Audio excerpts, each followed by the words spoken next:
வெண்டைக்காய் வந்து இந்த மாதிரி வந்து வதங்கிட்டுருக்கு.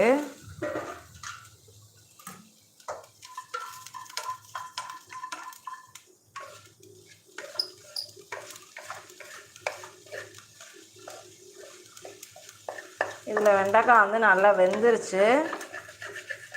இப்போ நம்ம வந்து இதில் கொஞ்சம் சாம்பார் பொடியும் வத்த பொடியும் போட்டு மிக்ஸ் பண்ணிவிட்டு நம்ம இதை வந்து இறக்கிடலாம்.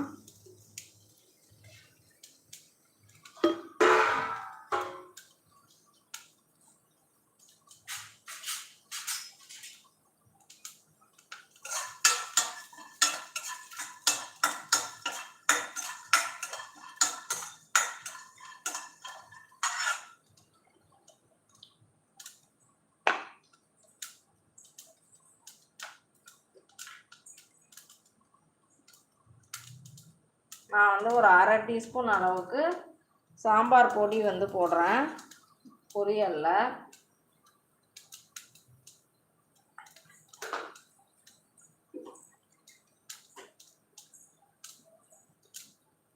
அப்புறம் ஒரு 1/4 டீஸ்பூன் அளவுக்கு வத்தல் பொடி.